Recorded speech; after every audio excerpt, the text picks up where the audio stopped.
So you get some big male who loses a fight and chases a subadult who bites an adult female who slaps a juvenile who knocks an infant out of a tree, all in 15 seconds. So insofar as a huge component of stress is lack of control, lack of predictability, you're sitting there and you're just watching the zebra and somebody else is having a bad day and it's your rear end that's going to get slashed. So tremendously psychologically stressful for the folks further down on the hierarchy. One of Robert's early revelations was identifying the link between stress and hierarchy in baboons. Some baboon troops are over 100 strong. Like us, they have evolved large brains to navigate the complexities of large societies. Survival here requires a kind of baboon political savvy, with the most cunning and aggressive males gaining top rank and all the perks. Females for the choosing, all the food they can eat, and an endless retinue of willing groomers. Every male knows where he stands in society, who can torture him, whom he can torture, and who in turn the torturee can torture. Well, this sounds like a terrible thing to confess after 30 years, but I don't actually like baboons all that much. I mean, there's been individual guys over the years who I absolutely love, but they're these schemy, backstabbing, Machiavellian bastards. They're awful to each other.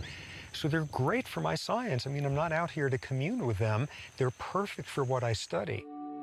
22 years ago, at the age of 30, Sapolsky's landmark research earned him the MacArthur Foundation's Genius Fellowship. His early work, measuring stress hormones from extracted blood, led to two remarkable discoveries. A baboon's rank determined the level of stress hormone in his system. So if you're a dominant male, you can expect your stress hormones to be low. And if you're submissive, much higher.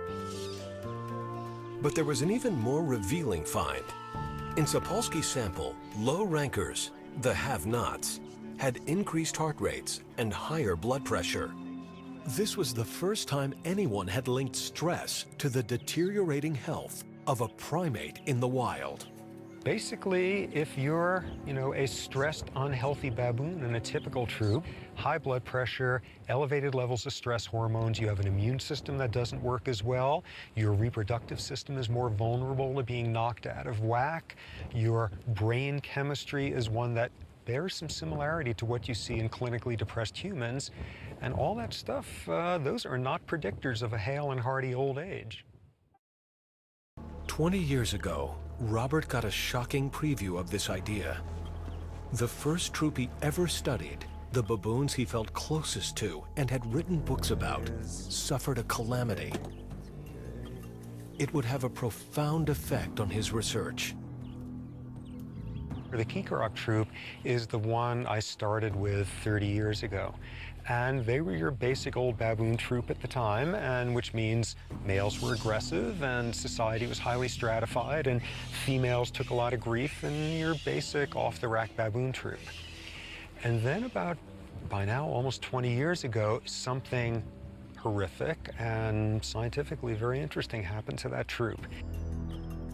The Kikarok troop took to foraging for food in the garbage dump of a popular tourist lodge. It was a fatal move. The trash included meat tainted with tuberculosis. The result was that nearly half the males in the troop died. Not unreasonably, I got depressed as hell and pretty damn angry about what happened. You're 30 years old, you can afford to expend a lot of emotion on a baboon troop, and there was a lot of emotion there. For Robert, a decade of research appeared to have been lost. But then he made a curious observation about who had died and who had survived. It wasn't random who died. In that troop, if you were aggressive And if you were not particularly socially connected, socially affiliative, you didn't spend your time grooming and hanging out, if you were that kind of male, you died. Every alpha male was gone. The Kikarok troop had been transformed. And what you were left with was twice as many females as males, and the males who were remaining were, you know, just to use scientific jargon, they were good guys. They were not aggressive jerks. They were nice to the females. They were very socially affiliative. It completely transformed the atmosphere of the troop. When male baboons reach adolescence, they typically leave their home troop and roam, eventually finding a new troop. And when new adolescent males would join the troop, they'd come in just as jerky as any adolescent males elsewhere on this planet, and it would take them about 6 months to learn, we're not like that in this troop. We don't do stuff like that. We're not that aggressive. We spend more time grooming each other. Males are calmer with each other. You do not dump on a female if you're in a bad mood. And it takes these new guys about 6 months, and they assimilate this style. And you have baboon culture, and this particular troop has a culture of very low levels of aggression and high levels of social affiliation, and they're doing that 20 years later. And so the tragedy had provided Robert with a fundamental lesson, not just about cells, but how the absence of stress could impact society. Did these guys have the same problems with high blood pressure? Nope. Do these guys have the same problems with brain chemistry related to anxiety, stress hormone levels? Not at all. It's not just your rank, it's what your rank means in your society.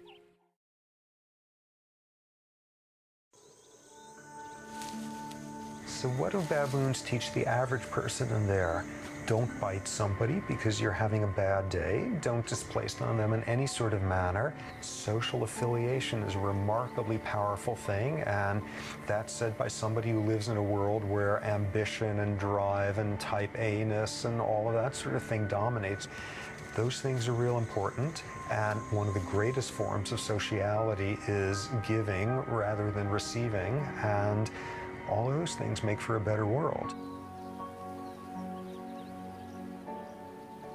Another one of the things that baboons teach us is if they're able to, in one generation, transform what are supposed to be textbook social systems sort of engraved in stone, we don't have an excuse when we say there's certain inevitabilities about human social systems. And so, the haunting question that endures from Robert's life work: are we brave enough to learn from a baboon? The Kikarok troop didn't just survive without stress, they thrived. Can we?